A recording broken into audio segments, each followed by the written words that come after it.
Brandon, are you really traumatized? Am I? Yes.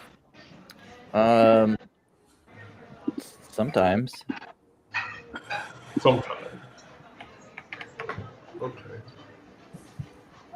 Substack chat is up, so go to it, Sarah. Yay. So, parental trauma. Not something I was really that prepared to go over.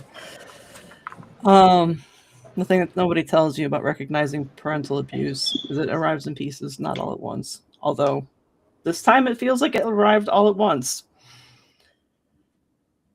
For example, you're 24, sitting in your therapist's office, describing how your mother used to walk around the house naked while you tried to eat breakfast, how she'd comment on your developing body, how your father screamed slurs when you came out and then denied it happened the next day.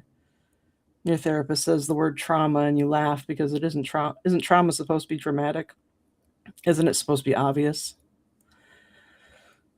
Except, here's what's been living in your bones. The way your stomach still clenches when someone raises their voice about how you apologize for existing, how loving someone feels like waiting for the other shoe to drop, how your body still doesn't feel like yours.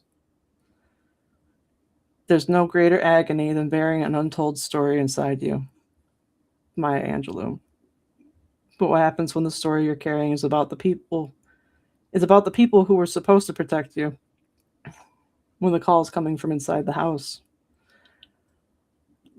Nearly 21 years ago, I got into an argument with my dad. I was trying to leave the house to go to a walk-in clinic because my at-home pregnancy test came back positive. But he wasn't mad about the clinic. He was mad about that the door was standing wide open as I was trying to exit. And he was standing in the hallway in his underwear, never giving a thought to the fact that there was something wrong with him wandering around the house in his underpants and t-shirt in the house that he shared with his adult and teenage daughters.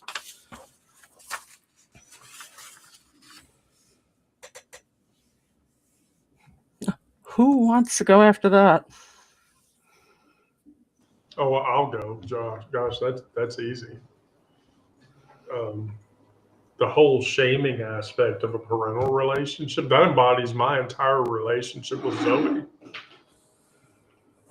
Almost all of Zoe's experiences involved shaming me into a specific position so that I would behave a certain way or not another way.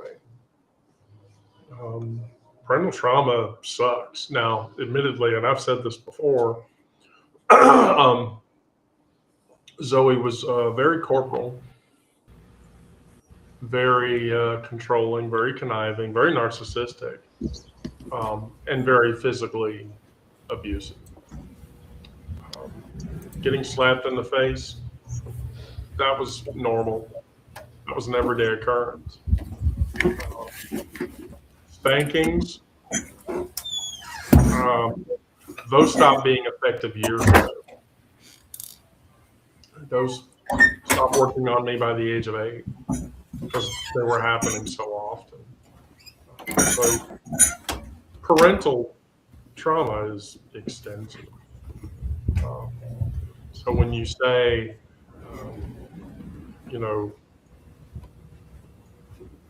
it arrives all in pieces, yeah, it happened over many, many years. And it took getting away from her to finally try to deal with it, which I never dealt with it well. But we'll probably get into that later. Brandon? Yeah, I identify with the corporal punishment. I didn't have a parent who walked around naked, but my dad was often in his underwear, which was kind of embarrassing. But the corporal punishment, yes. We grew up in a conservative religious household, so It was spoil the rod, or spare the rod, spoil the Spoil child. the child. Yeah. So it was not abuse. It was parenting. It was biblical parenting. But yeah, it was done, at least with my dad, it was usually done out of anger and frustration. And that's never good. I always saw him as a disciplinarian, did not experience affection and love from him.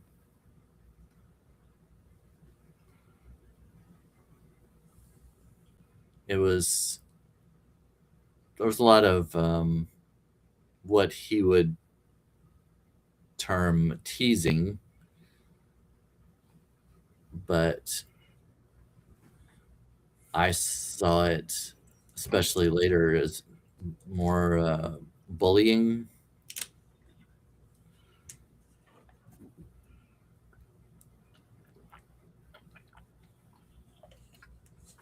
Absolutely. Yeah, bullying is certainly, I think, part of it. He would, he tried to teach. He was a horrible teacher. He was very impatient, and he wanted to learn. He wanted me to learn things that he did, like the farming and stuff like that. But anytime he tried to teach me, he would get frustrated that I didn't innately know how to do these things, and would get frustrated. Well, why don't you need to do it not that way? You need to do it this way. Blah blah. He would get mad about it, and yeah, I didn't see him as the loving, caring parent. I believe he has softened as he's gotten older. I see it with my nieces and nephews, his grandchildren. And I think that happens with almost every parent. They seem to treat their grandchildren much better than they ever did their own children. But of course, it's kind of too late. Then the damage has already been done to their children, and maybe they're trying to correct what they did wrong by doing it right with the grandchildren. But I don't know. There's those are my initial reactions, thoughts. Yeah, it seems like they almost overcompensate with the grandkids. Right.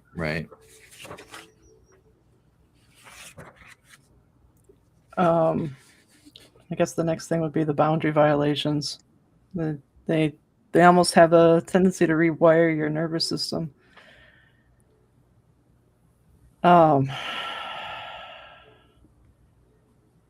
Parental boundary destruction what it actually does to queer and trans kids, because it's not just dysfunctional, it's systematically harmful. When parents parade around naked or sexualize their children's developing bodies, they're teaching us that our boundaries don't exist. For LGBTQIA plus kids, this gets exponentially worse. Your mom comments on your breasts when you're binding. Your dad makes jokes about your dyke haircut. They barge into bathrooms, bedrooms, changing rooms, spaces where trans kids are already negotiating dysphoria and privacy. They weaponize slurs during the most vulnerable moments of identity formation, turning the people who should protect you into the primary threat. My dad called me a dyke twice when I was a teenager. The first time I was in middle school. I wasn't even a teenager. And in middle school, we participated in what we called Spirit Week. I think most middle schools do that. Yeah. But my favorite, like each day had a different theme. My favorite one was Crazy Hair Day. And this 1 year Crazy Hair Day, my friends helped me put my hair up in like a bunch of tiny ponytails. Like it looked like I had a caterpillar on my head. And I was very happy with it. It was a lot of fun. And after I got back from school, I was supposed to be going on a road trip with my mom. And my dad already was in a bad mood over that. And then he sees my hair, and that's when the first slur happened. And like even going into high school, like my hair was a huge part of my self-expression. I could never get stylists to cut it short enough.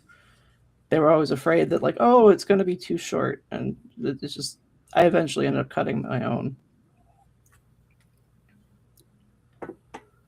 But one time I had my friends help me with the mohawk. Like I had it down to the skin on the sides. And I was so self-conscious about him seeing it that like we had a college class together and I wore a hat through that entire class in spite of the fact that like the summer heat had come and the AC wasn't on in the classroom yet. Sweated my ass off to keep him from being able to see it because the second he did see it, the reaction was exactly the same.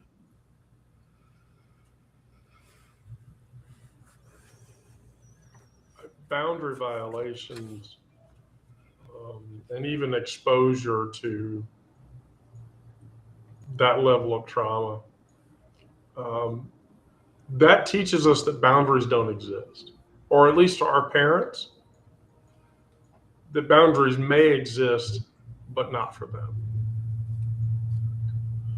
For me, that neglect was not passive.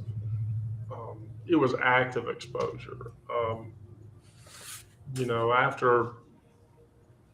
After Zoe divorced my father, my mother did Joan Crawford shit. One strange man versus another would stumble through our home looking for a hot fuck. Because I won't deny it, Zoe in her mid to late 20s, actually late 20s by this point, she was a hot fuck. She was beautiful, attractive, blondish red hair. And that's how guys saw her. And so I learned to just hide when shit like that happened. But from a queer perspective, when I was early teens, I did a lot of cross-dressing and a lot of internal self-exploration. And I got caught a handful of times. Lost a tooth for one of those times because I got backhanded. And I got called a bunch of slurs. I got called a sissy and a faggot and everything else that, you could get called for doing those kinds of things. And that was one of the key reasons for me personally that I buried Wendy in the back of my head.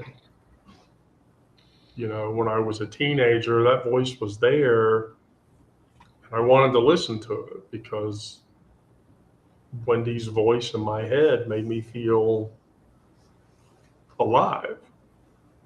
But, when you're a child and you learn to hide, while people are doing things, that's a reality of boundary destruction. The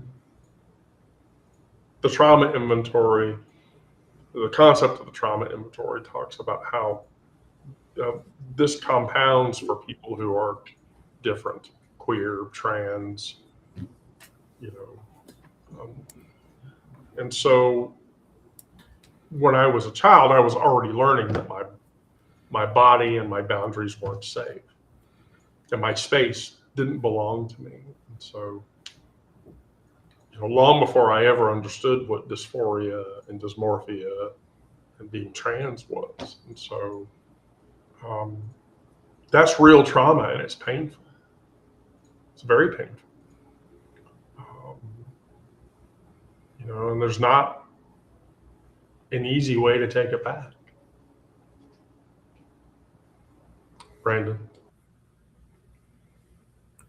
When I was in elementary school, I was friends with more girls than guys because I just didn't I didn't like the things that other guys liked, the sports and roughhousing and that kind of thing.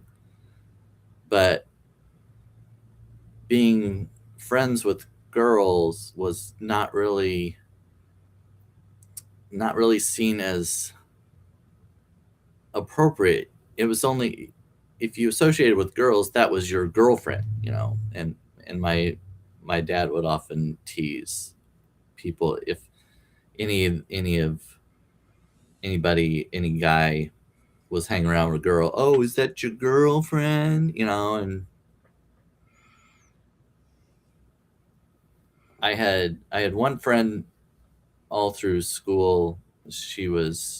I never saw her as, I never was attracted to her or anything. We were just friends, but I'm sure my parents always thought that I was attracted to her.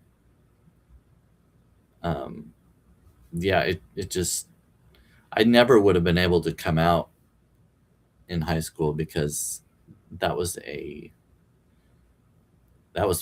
wrong. That was punishable. And it's just,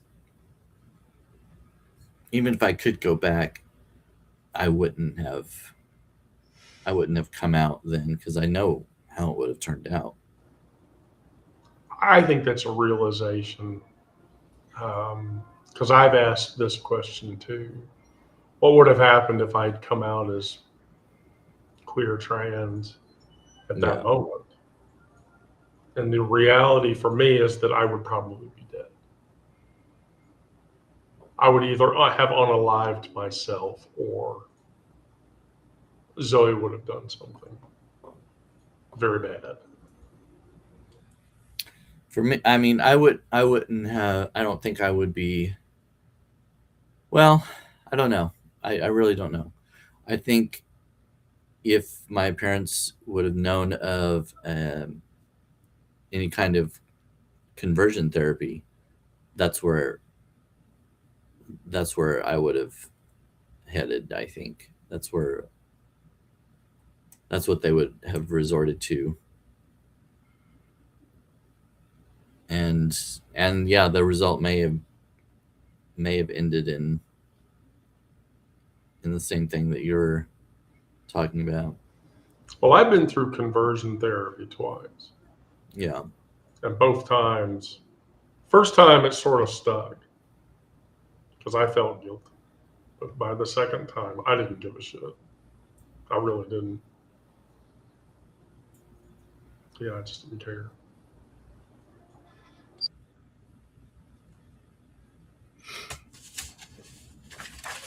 I lost where I was at.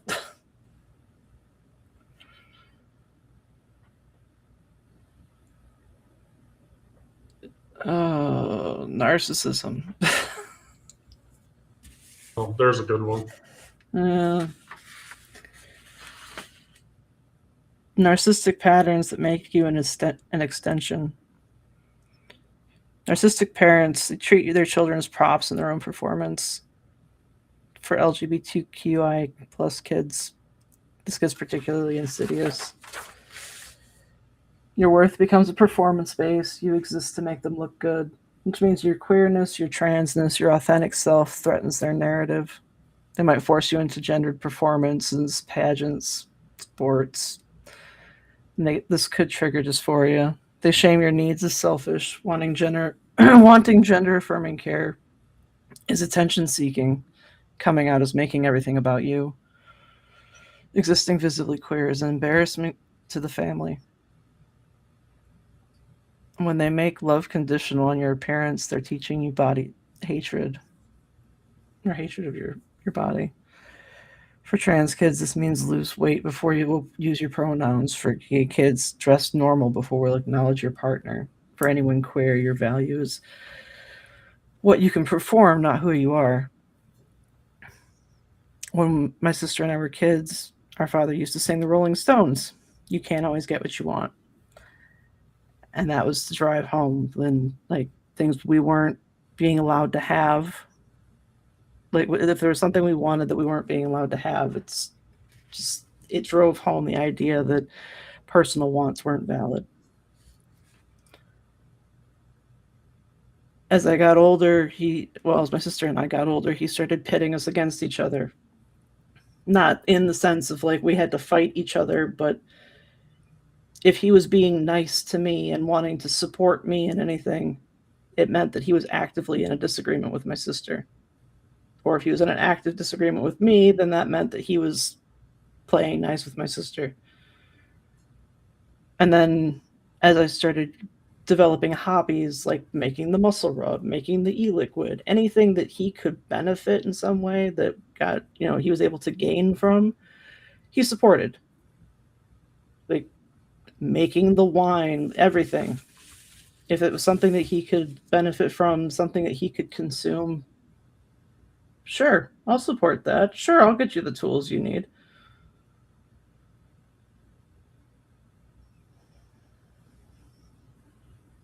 That's the nature of orchestrated public humiliation. So the narcissist playbook that says that you pit one against the other, there's an actual construct for that. When I was a kid with Zoe, there was the perfect framework. There was a scapegoat, there was a catalyst, and there was an angel. And I was always the scapegoat. My brother was always the catalyst, and my younger sister, my maternal sister,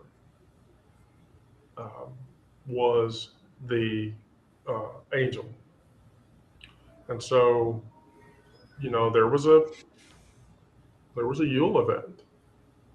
I was married at the time, but that experience echoes every kind of abusive narcissism and orchestrated public performance that you can imagine. And so, that experience played out as we were sitting at a table playing bridge, and Mary, who was my spouse at the time, wanted to leave. And my brother did not want us to leave. And Zoe could see that was the case. And so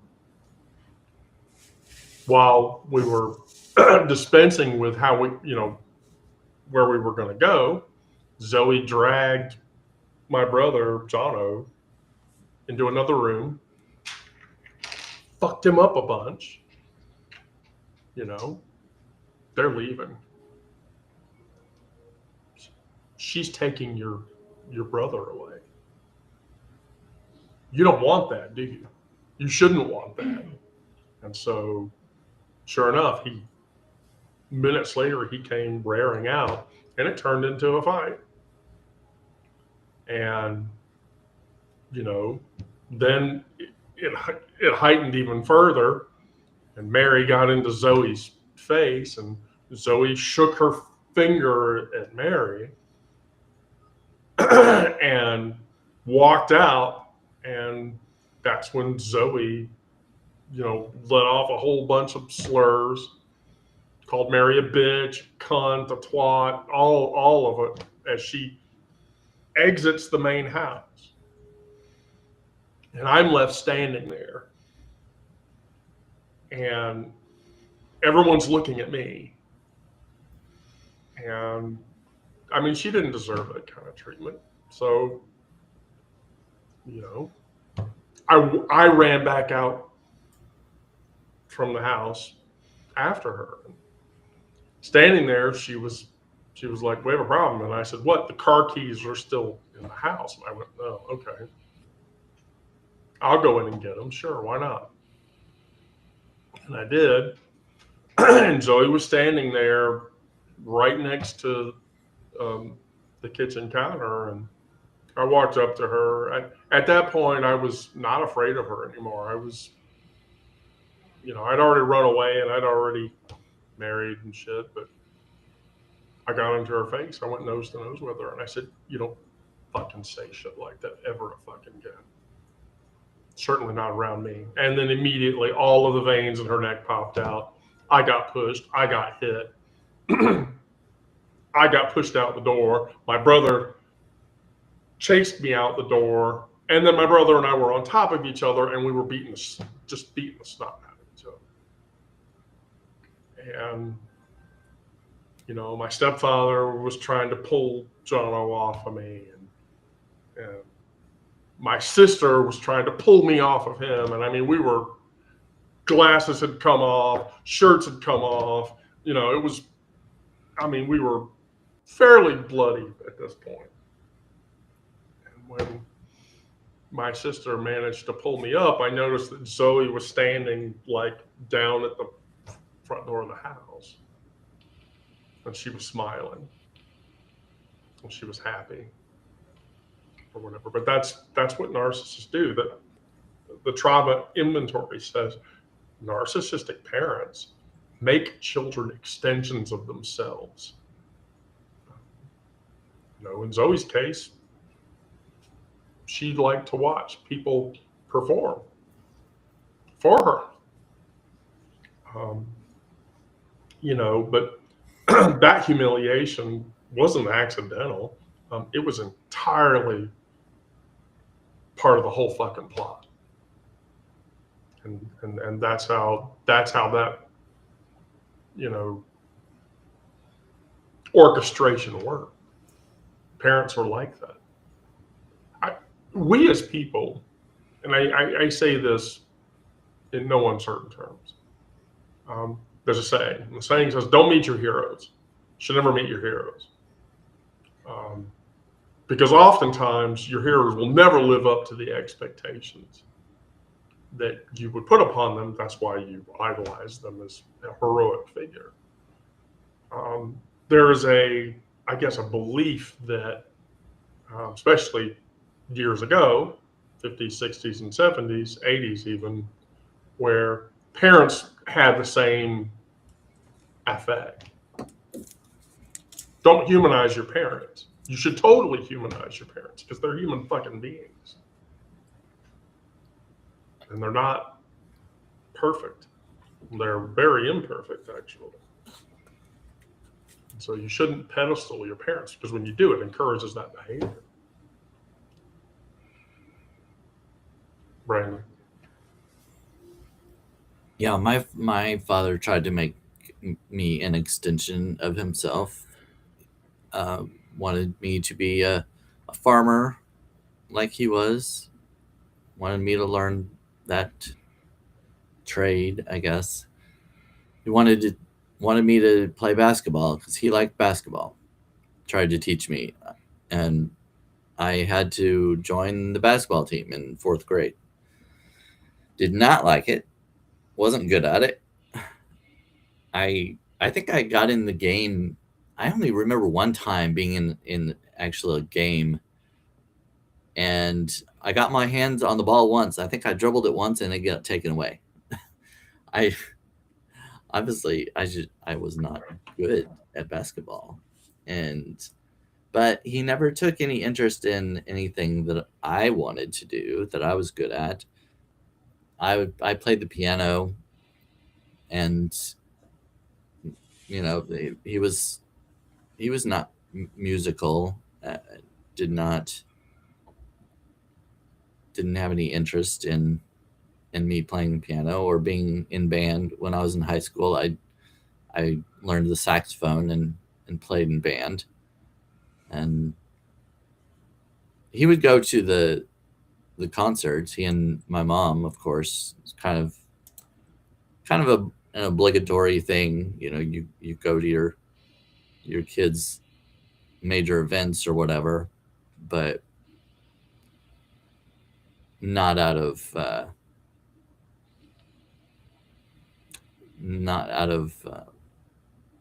love or interest in that thing. I didn't see any of that. It was just, that's what you're supposed to do.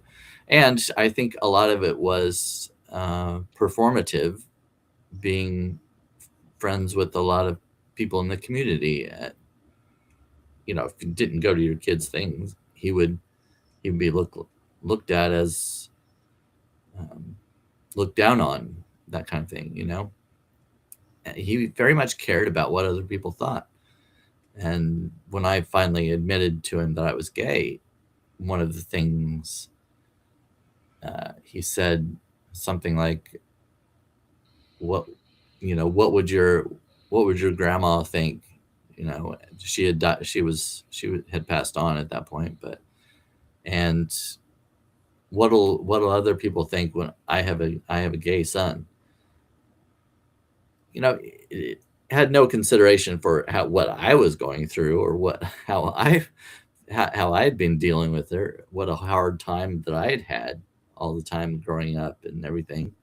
It was about him and how he would look, and people would see me and think, well, what did he do wrong as a parent to have a gay son, you know? So yeah, it was very narcissistic, very much about him and how my actions or how my lifestyle would affect him and how people saw him.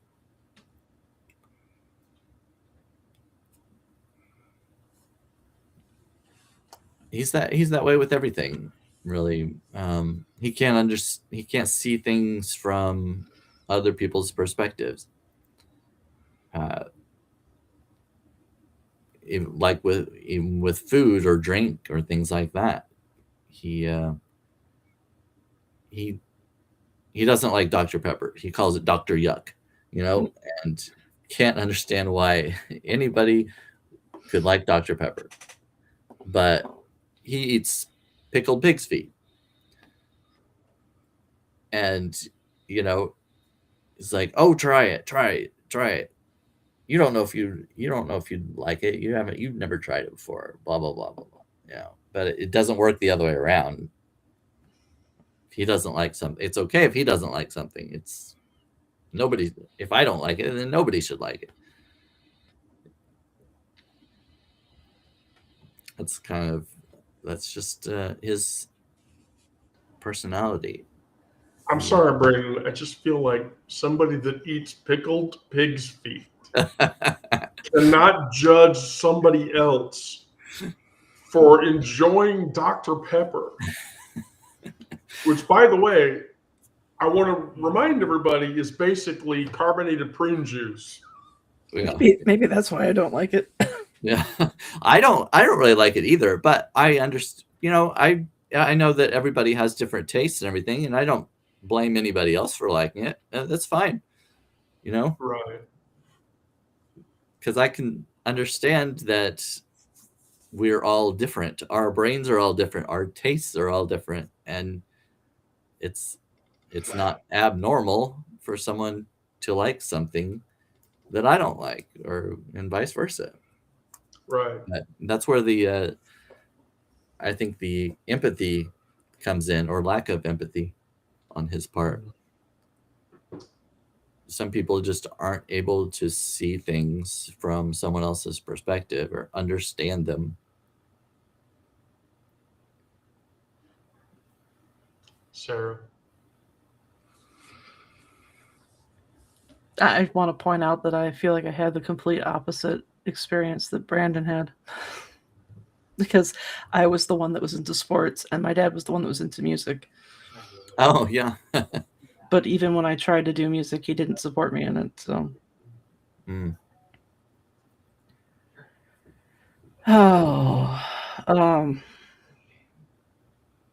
emotional warfare that teaches you not to trust yourself. Invalidation, denial, public humiliation, triple threat of psychological abuse. You tell them you're hurting and they dismiss it. You come out, they say you're confused. You ask for therapy, they refuse because they say there's nothing wrong with you.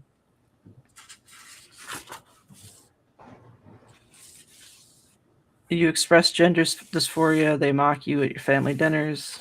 They humiliate you in front of friends, teachers, strangers, because destroying your dignity in public reinforces their control. When you try to develop autonomy, get a job, move out, transition, they weaponize money. They make it clear independence will be punished. For queer and trans kids trying to escape, this economic abuse becomes life-threatening. In the second grade, my best friend moved away, and life at school fell apart. It was frequent that I would come home exclaiming that it was the worst day of my life. He never inquired about what had happened, only ridiculed me over the fact that I had no idea what bad days even were, which taught me that he would never be a source of emotional comfort. I requested access to therapy twice while I was a teenager and was refused both times, no explanation given. He used to sing inflammatory songs about me and my sister. He had been singing mine since I was an infant. Used the lyrics to make fun of the fact that I was angry or, in his words, serious. There's pictures of him holding me up and making me dance while he sang when I was barely a toddler.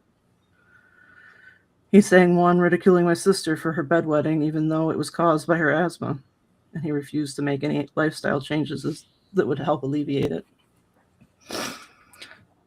He would get angry with me for he got angry with me for exploiting a loophole in a loan agreement between us that resulted in my financial freedom from him. Well, wait. How did that play out? Which one? The loophole. So I was trying to get the security deposit together for renting a house. Right. And I didn't have enough. So he said that he would provide me with the full amount for the security deposit. Drew up this loan agreement. And said that if we paid everything back with like the allowance of one late payment, that he would give us the full amount back right then and there. That, it was no strings attached. Right. And I realized, and that there was no penalty for paying it off early. And I realized, standing there talking to him, that if I handed him the money back, the loan would be paid, and he'd have to hand me the money back, no strings attached. And he got so pissed when I did that. Something about trying to teach me financial responsibility, even though it would have been causing me more financial distress on a month-to-month basis. Yeah, emotional manipulation works that way. When you tell your parents that you're hurting and they dismiss it, that's the assertion that independence is not tolerated and will be punished. And a large portion of that has to do with the fact that there are parents, adults, who can't trust their own emotional reality. Or they control the emotional reality. So in Zoe's case, when I was a kid, there was an experience where my sibling's father, my stepfather, dragged Zoe into a room and proceeded to beat the shit out of her. Well, the way it sounded. And I remember hearing it. And I remember thinking, there was a shut door, and Zoe was behind it, and she was begging and screaming for help. And, that's the thing that you're gripping the balcony banister in the house while you hear that happening, and your knuckles have gone white and they're tense. And I was a kid, I didn't know any better, and so I ran down to her bedroom where he had dragged her into, and I was banging on the door, pleading for whatever was happening in the room to stop. And then the door opened and she was okay. They were just fucking with my emotions. You know, that teaches you that you can't trust your own emotional reality. That's why shit like that happens. And you learn that your genuine fear, your protective instincts, even your capacity to love, it can all be weaponized against you. And they'll do it. They'll do it every time. And that's one of the reasons why people who experience that kind of trauma, I'm one of them, you become an expert at reading other people's emotions while you completely disconnect from your own, which is the thing that causes emotional monitoring to happen. And I do that with her all the time. We're okay, right? You still love me, right? If there were bad things going on, you'd tell me, right? You ask those questions because you're emotionally monitoring, because you remember that earlier experience. And it's hard to let that experience go. I did it with Mary. I did it in virtually every relationship I ever had. You know, you always test the waters before you walk into it, even when you're in a secure relationship with somebody. You know, it's just, that's what happens in that case. Brandon. I was bullied off and on throughout school up until probably right after my freshman year, I guess. But I remember a time in elementary, there was one kid who would bully, call me names and stuff, and I came home and told my mom about it. You know, I was upset. And I told my mom about it, and she laughed and kind of brushed it off. You know, it was just kids teasing, that kind of thing, you know. And basically I learned to just hold my emotions in, because if I told anybody about them, they'd be dismissed, be laughed at, and I would just feel even worse. So I can't trust my parents. I just have to deal with it myself. So that's what I did. I never confided in my parents any after that. And it caused our relationship to be to have a wall, kind of have a distanced us from one another. I have a question. Did that make confiding in other people difficult for you? Yeah, I think so. I think it translated, because your family, your parents, should be ones that are close to you and love you and love more than other people. So if you can't trust them, then you probably can't trust anybody.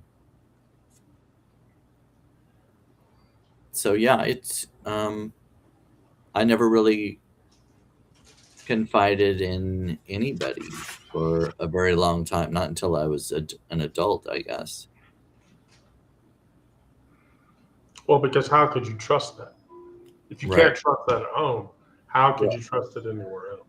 Yeah, exactly. Yeah, that's what I'm saying. It's just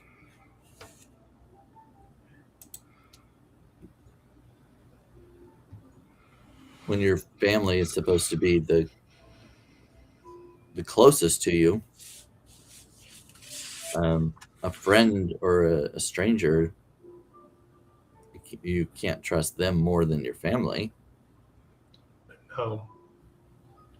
I think that's one of the reasons why with Zoe, I let that abuse go on for as long as I did, because it became so normal, so commonplace, that for a long time, I actually believed that's what parents did to their children and that it was okay. It wasn't until years later I got into therapy and I told somebody, um, and the person looked at me completely daftly and said, "You experienced this as a child?" And I said, "Yes." And they said, "That's not how you treat a child."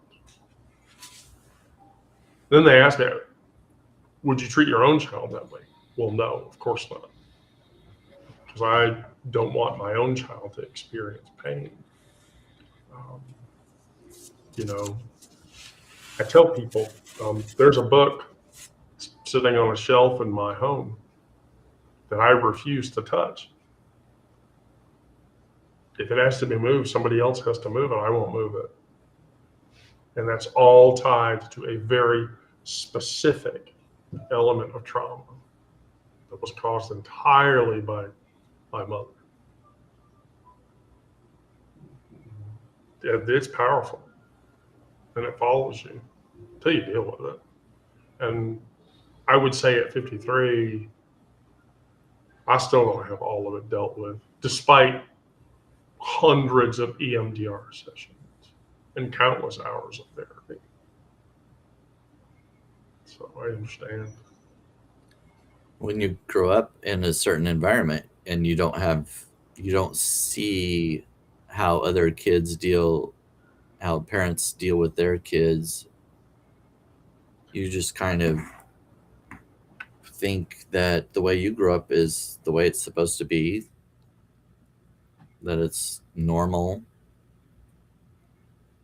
You don't have anything to compare it to, really. If you don't, because you can't see behind closed doors, you don't know what kids are experiencing with their parents, and so you just assume as a kid, well, this is just the way it is. This is how parents discipline their kids. This, so you don't question it, especially when the church um, kind of, you learn that you're supposed to spank your kids, and well, I guess that's what this is.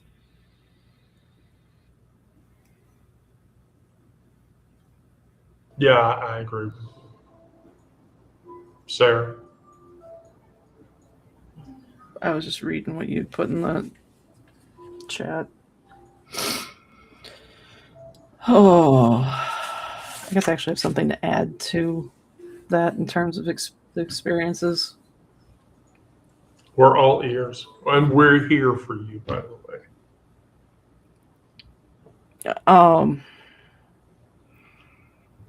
So when I got pregnant with my daughter or my child, my father tried to force me into getting an abortion.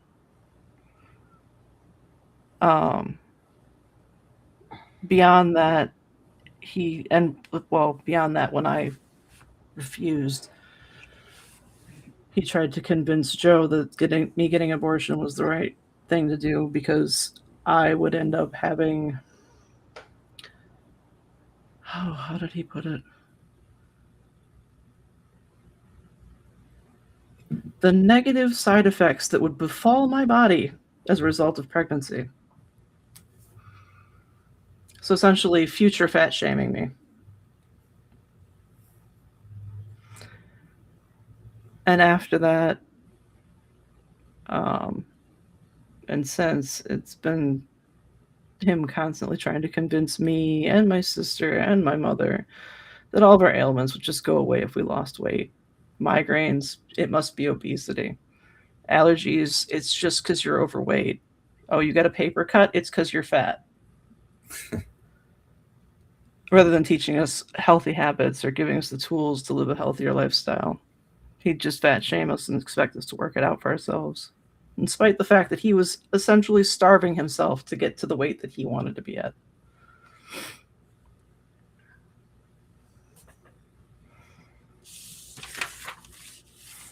That is bullshit. I never experienced the reproductive coercion that you're talking about. I experienced a reverse abuse around that growing up as a child. So reproductive coercion is itself a violation. Using reproductive narratives as a trap and removing autonomy over one's body and future, much less shaming somebody over their body and their future, is entirely abusive. But when I was a kid, Zoe had this habit of, when my birthday would roll around, which, by the way, if you didn't know this, I consider my birthday to be the worst day of the year, and I hate it. I mean, I viscerally hate my birthday, and this is one of a variety of different reasons why that's the case that I'm about to tell you. So, on my birthday, starting around 7 or 8, my mother on my birthday would approach me and sit down, and she'd give me this speech, and I had to listen to it.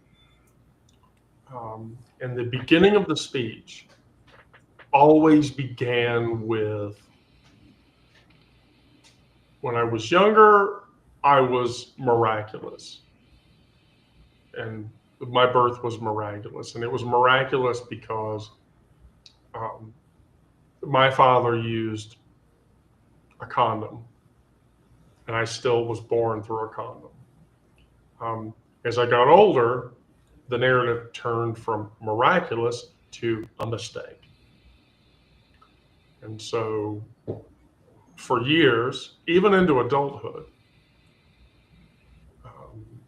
when I was far away from her, she'd call me up on my birthday. You were a condom baby and your life was a mistake, but I raised you anyway. So I had that guilt thrown on top of my shoulders.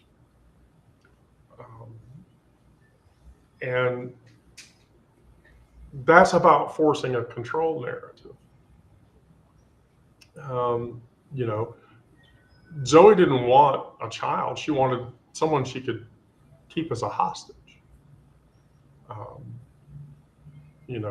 So even before I drew breath, I was already a weapon that she was going to pervert and coerce into whatever direction she wanted so that it would benefit her. And that's how it happened. When she divorced my father and I was thrust into a commons room to explain to somebody what I felt about him, that was a quadruple dose of Ritalin that day. And I turned into an impulse control problem. And, in Zoe's mind, that was what she needed to get whatever it was that she wanted in the end. But that coercion, reproductive or otherwise, exists for that reason. It's all about control and that narrative. Brandon? I don't ever remember being coerced to have kids, or like being reminded that I needed to father children. But I was always,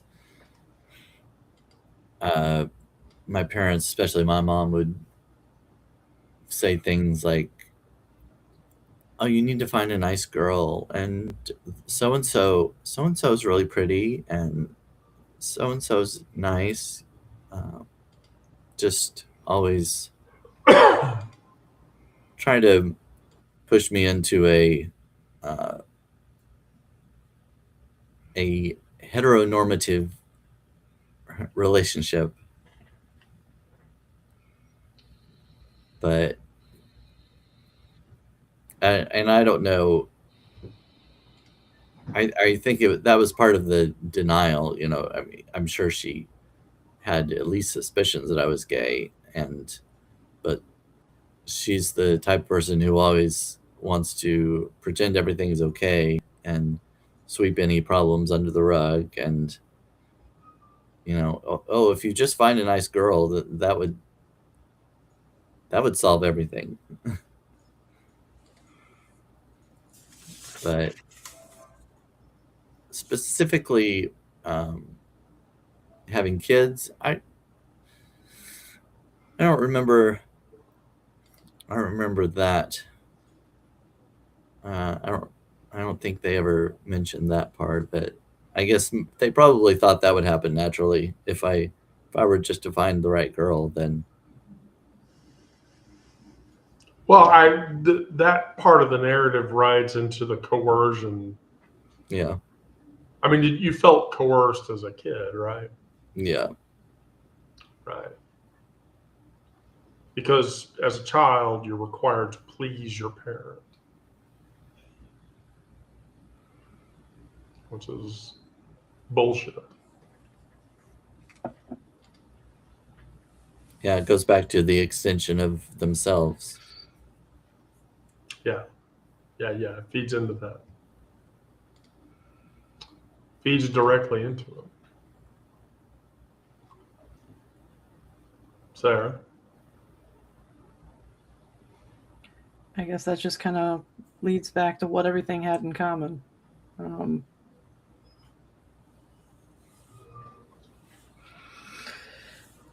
That every boundary violation, narcissistic manipulation, emotional invalidation, denial tactics, shame-filling ritual, public humiliation, financial control, and on and on.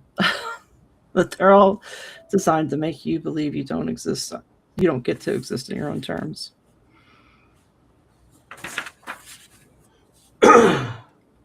But do you feel like you exist on your own terms now?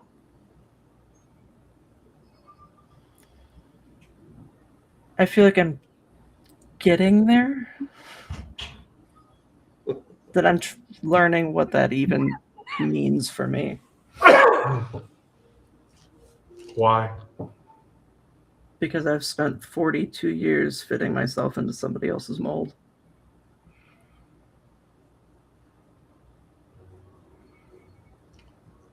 It's a hard thing. What makes those parallels so devastating is that they're not isolated incidents. It's easy to see them that way, but they're not. It's just systemic infrastructure that your trauma inventory describes. When I was a kid, Zoe didn't make mistakes. And so everything that she did, there was an ulterior motive. There was another thing in front of the thing that she wanted to achieve whatever result. And so every violation just served the same purpose. Um, and that was layered on top of every action that she took, which was to teach me that my body, my emotions, my reality, my very existence was negotiable on her terms. And had I stayed connected with her, I have long been convinced I wouldn't be living today if that were the case. I wouldn't be, because I wouldn't have been able to tolerate it. And going back to my earlier experience, my brother and I in the front field of the house, beating the shit out of each other, blood in my mouth. That was the taste of me attempting to finally claim ownership. And then build that brick by fucking brick. Because that's the reality of it. And so, you have to take ownership. If you don't take ownership, then you just get stuck in the same patterns. And it turns into a cycle over and over again. Until you can stop that cycle from happening. That's the hard part, though. That's the hard part. The worst of it. Brandon, we're right at the top of the hour, by the way, so. Overall, I think parental influence is especially difficult to overcome.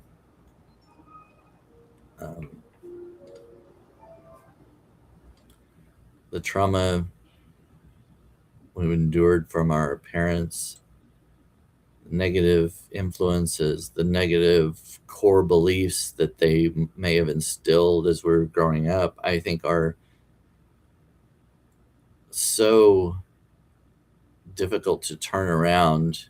Even when we are adults and we look back and realize how wrong they were and what negative influences they might have been, the logic still doesn't overcome the emotional scars that we have.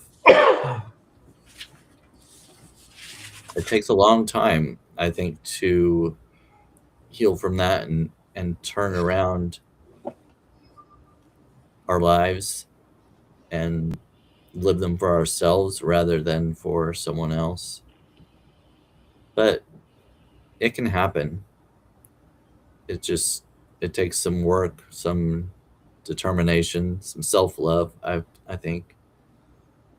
I would agree with that. So there's my closing thought.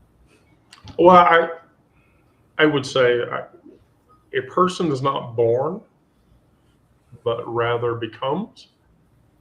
So no biological, psychological, or economic fate determines the figure that the human ultimately presents in society.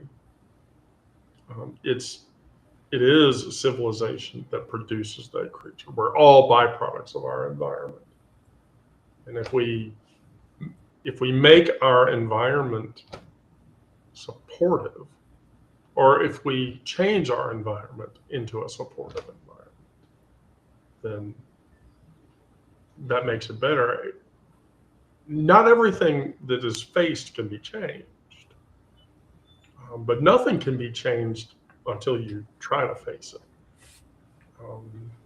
The victim who is able to articulate the situation is no longer a victim of whatever situation it was, but a human being who has made strength in their own attempts. So the truth about our childhood becomes it's stored up in our body. And although we can repress it, we can't ever alter it. Our intellect can be deceived, our feelings manipulated, but the body itself, it can't be fooled. And it always keeps score. And so, the conflict between the will to deny whatever horrible events happened and the will to speak them out loud in front of 27 people at 2 in the afternoon Eastern Standard Time, in front of other people you give a shit about, is the central dialectual of dealing with psychological trauma. Recovery can only occur within relationships, be they romantic, platonic, social, equalitative. You can't do it in isolation. You just can't. Because you don't get affirmations and you don't get validations and you don't get that people say, I understand what you're going through and how you felt that way and why, and I am sorry. And that's really the root of it. Whew.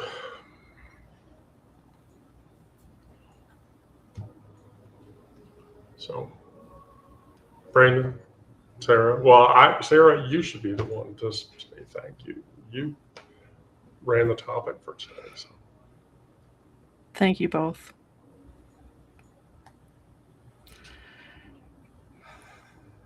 Brandon, I have something off topic to say that I've been wanting to say for a while, and that is that you remind me very much of my best friend, Mark.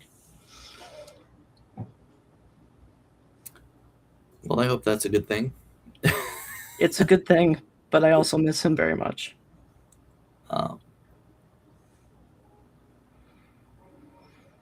So being able to have these conversations with you is kind of like having conversations with him. I'm sorry if that sounds a little weird. No, I will take that. I'm glad to hear that. I'm glad I can be a partial fill-in.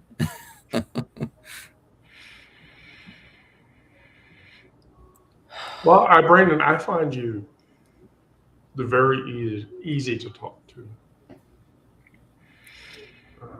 Well, I appreciate that. I've been told that kind of thing before, that I'm easy to talk to.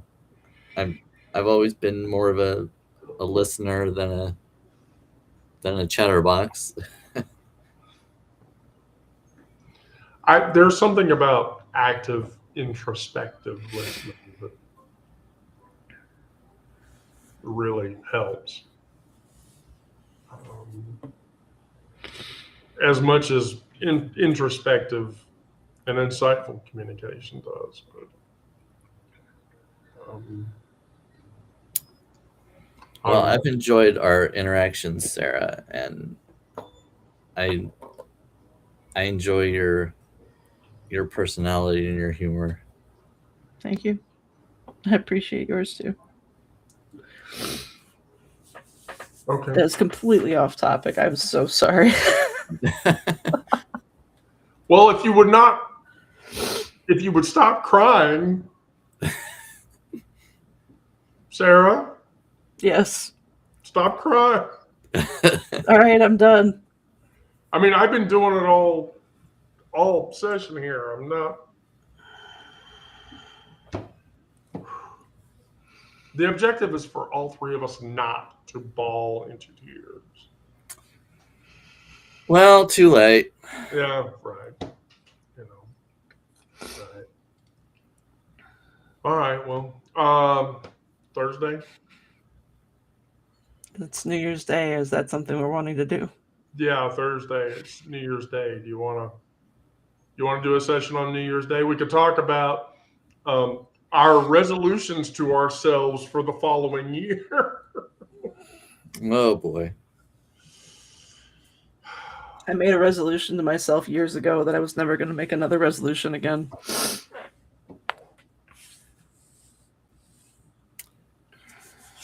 How about New Year's dissolutions? New Year's dissolutions. This is what I'm not going to do.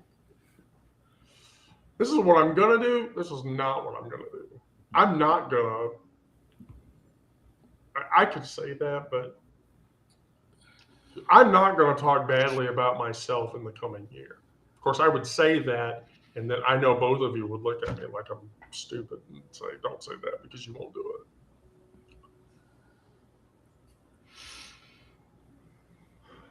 Don't say that because you won't do it. All right, well, I'll get with everybody after. Thank you, everybody that was watching.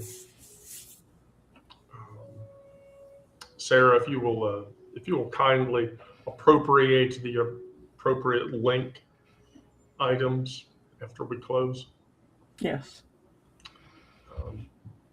Because you forgot the last time, and that was not I did cool. not forget the last time. The That was last the time time I before the took, last. yeah. I'm sorry, the time before the last time you forgot.